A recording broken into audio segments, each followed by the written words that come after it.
Bonjour, bienvenue aux Petites Jasettes pédagogiques. Bonjour, bienvenue à notre émission des Petites Jasettes pédagogiques. Aujourd'hui, je suis avec Mirela Dranca. Elle est gestionnaire d'un programme d'établissement dans la province. Donc, bonjour Mirela, bienvenue.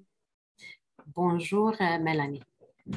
Donc, je suis encore une fois Mirela Dranca Brazo. Je suis gestionnaire du programme d'établissement du CESOC, CESOC qui est le Conseil économique et social d'Ottawa-Carleton, un organisme à but non lucratif qui a été créé dans les années 1990 dans le but d'aider les nouveaux arrivants francophones qui ont décidé de s'établir dans la région d'Ottawa-Carleton. Je travaille pour le CESOC depuis 2009, janvier 2009, donc ça fait un bout. Et depuis quelques années, je suis la gestionnaire du programme d'établissement dans lequel j'ai commencé après avoir fini mes études en travail social. Vraiment, on essaie d'aider les nouveaux arrivants francophones à se constituer, à se créer un réseau professionnel et social dans le but de s'engager dans leur collectivité et à toute fin, de développer un sentiment d'appartenance à la société d'accueil. Nous accueillons environ 2000 nouveaux arrivants par année dans la région d'Ottawa et bien sûr Cornwall et Hawkesbury, mais surtout à Ottawa. Wow, 2000 par année. Donc, c'est quand même un nombre assez élevé. Puis avec plusieurs années dans le domaine, je suis certaine que tu en as vu plein de différentes réalités. Ton expérience et tout ton vécu avec ces familles-là, quels sont certains des défis qu'elles affrontent lorsqu'elles arrivent ici en Ontario, puis se trouvent dans une minorité francophone dans notre belle province? Donc, quels sont certains des défis? Puis plus spécifiquement, certains des défis quand ça vient à la petite enfance? Bien, vous savez, lorsqu'on déménage dans un nouveau pays, un nouvel environnement, on a l'impression, à partir du pays d'origine, on a l'impression, waouh, c'est le Eldorado, on va trouver ce qu'on nous a promis. C'est vrai, c'est l'établissement, l'intégration dans un nouveau pays est assez demandant, disons demandant. Pourquoi? Parce que ça demande beaucoup de force psychologique et ça demande beaucoup d'informations. Donc, les personnes qui arrivent ici doivent vraiment s'informer, si possible, à partir de leur pays d'origine pour s'aider eux-mêmes, pour faciliter leur procédure d'établissement une fois arrivés au Canada. Bien évidemment, ce n'est pas toujours le cas parce qu'au Canada, nous recevons pas seulement les travailleurs qualifiés, ceux qui sont déjà, ils ont quand même un background, donc une certaine éducation assez élevée, ils ont de l'expérience professionnelle, mais nous recevons aussi ceux qui ont vécu dans des camps de refuge, ceux qui viennent ici au Canada comme demandeurs d'asile. Donc, l'expérience est très différente. Donc, quand vous me posez la question, quels sont les grands défis? Les défis sont différents vraiment d'une catégorie à une autre. Mais si je prends la moyenne des défis, bien, comme d'habitude, on a un défi de logement et par après l'employabilité. Et quand il s'agit des familles qui viennent avec des enfants, nous avons des familles, si je prends la moyenne des familles qui viennent ici, qui sont desservies par le CESOC, je dirais que ce sont des familles qui viennent avec 2-3 enfants. Des enfants qui sont très jeunes, en bas âge, des enfants qui doivent aller trouver un service de garde, doivent aller à l'école. Mais c'est le plus grand défi. Donc, après avoir résolu le défi du logement, bien, les parents veulent aller trouver un emploi. Pour aller trouver un emploi, bien, ils doivent placer les enfants en service de garde. Croyez-moi, ce n'est pas évident de trouver le service de garde si, comment dirais-je, s'il n'y a pas des places dans les services de garde. Et premièrement, c'est pour trouver la place dans un service de garde, bien, il faut connaître le système. Et le système, dépendamment de la ville, de résidence peut être un peu différent, mais nous avons des familles qui ne parlent ni français ni anglais. Donc, il nous faut une interprétation là-dessus. Donc, voilà un petit peu quels sont les Oui. grands défis concernant les services de garde. Donc, ça nous donne une bonne place pour partir parce que là, on peut mieux comprendre la réalité que vivent ces familles-là. Donc, quand quelqu'un nous appelle pour des services, ben, faut penser une minute. Ils viennent d'arriver. Ils savent peut-être pas qu'on est loin de où ils vivent. Ils savent pas, tu sais, juste avoir cette compréhension-là, puis de reconnaître qu'il y a plein de défis, même juste à appeler le service de garde. Ça fait que ça peut nous mettre dans une position un peu plus empathique quand on peut avoir un portrait de les défis envisagés même avant de rentrer dans nos centres. Donc, maintenant, si on se penchait sur lorsqu'on accueille une famille, on accueille dans notre centre, là, ils ont réussi à nous trouver, puis là, ils arrivent dans notre centre. C'est quoi notre rôle? L'accueil est tellement important pour toutes les familles. Je me sens comme s'il y a une attention particulière face à l'accueil qui doit être mis quand c'est une famille qui vient de quelque part d'autre, qui est en train de s'adapter. Donc, quel est notre rôle? Qu'est-ce qu'on pourrait faire pour l'accueil et pour accueillir de la meilleure façon ces familles nouvelles arrivantes-là?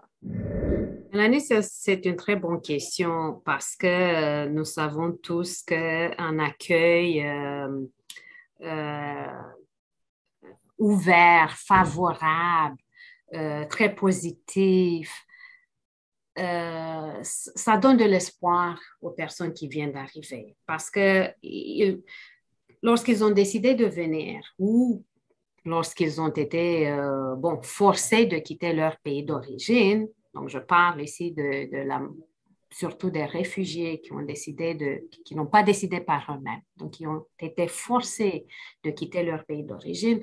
Donc, venir au Canada, pour eux, c'est comme, waouh, c'est mon dernier espoir. C'est vraiment ici que je vais trouver le bonheur, la sécurité, mes enfants seront bien.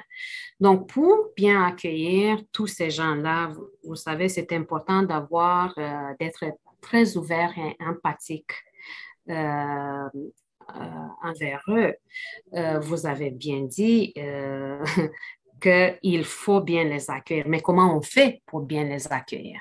Ça, c'est comment, un bon accueil. qu'est-ce que ça veut dire? C'est quoi la définition, en fait, d'un bon accueil? Ben, on a toujours l'impression que ben, les gens sont là, ben, ils n'ont qu'à s'accommoder. Bon, ils vont trouver une façon de s'accommoder. Mais c'est comme nous sommes deux dans le processus, deux parties dans le processus. Nous avons les nouveaux arrivants et nous avons la société d'accueil.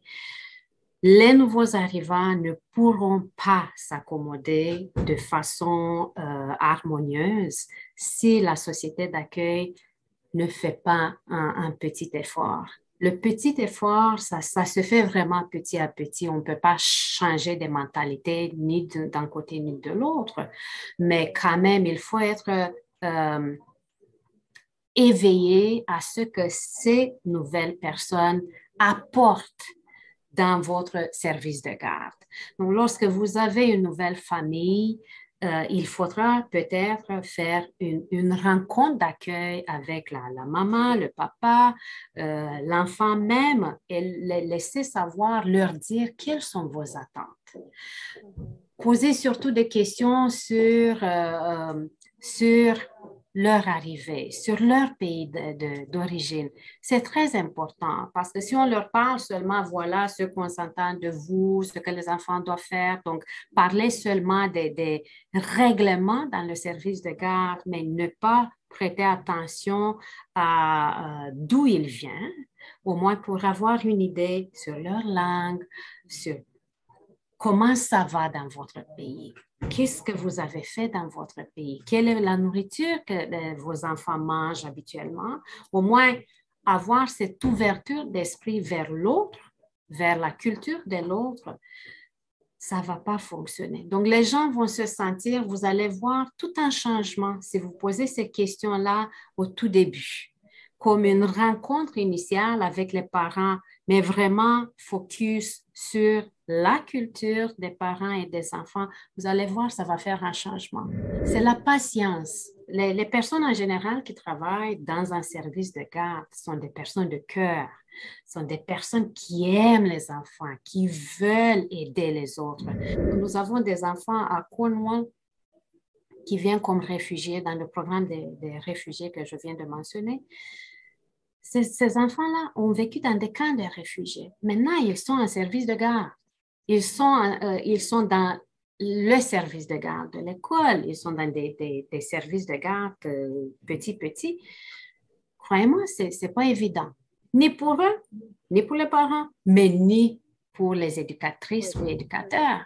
Et lorsqu'on s'est mis d'accord que comment on peut favoriser cette ouverture et cet accueil, notre idée a toujours été probablement faire des rencontres ou des petites formations ou des jasettes avec des gens qui viennent de ces communautés-là.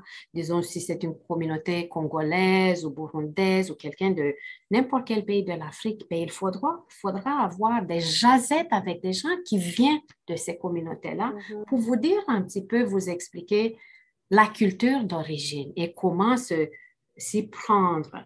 Parce que sinon, l'accueil ne passera pas, l'accueil ne sera pas favorable. Donc, ce que j'entends dans ce que tu me dis, c'est beaucoup de ce qu'on fait déjà auprès de toutes nos familles, mais il y a comme une attention accrue qu'il faut mettre avec les nouveaux arrivants, créer ces relations-là, avoir les conversations, apprendre au sujet de leur culture, d'où ils viennent, comment ils sont rendus ici, c'est quoi les circonstances qui entourent ce déménagement-là. Parce que lorsqu'on peut comprendre, puis qu'on peut avoir une conversation ouverte, je pense que c'est là qu'on peut voir un accueil chaleureux, qu'on peut voir que, comme tu disais, que la société d'accueil prend un pas vers la personne nouvelle ou la famille qui est nouveau arrivant pour arriver à une place où ce qu'on peut mieux se comprendre et créer cette relation. C'est la raison aussi pour les jasettes, puis la jasette d'aujourd'hui, puis pourquoi on jase avec plein de gens de partout. Parce que c'est en discutant et en jasant qu'on va mieux comprendre, puis qu'on peut être mieux équipé pour accueillir toutes les familles de partout. Il y a plein de formations. Il y a plein de formations sur différentes cultures, sur la diversité, l'inclusion, etc. Donc, ne jamais arrêter d'apprendre parce que ça, c'est tout le temps en évolution. C'est tout le temps en évolution. C'est pas parce que j'ai pris une formation sur l'inclusion 5 ans passés que c'est applicable aujourd'hui. Les choses évoluent, changent, les stratégies, il y a des nouvelles choses qui sortent à tous les jours. Donc, il faut rester à l'affût quand ça vient à ce genre de choses-là. Donc, merci beaucoup, Mirella, pour cette belle jasette et puis merci de ton partage. Merci beaucoup. Ça a été un plaisir.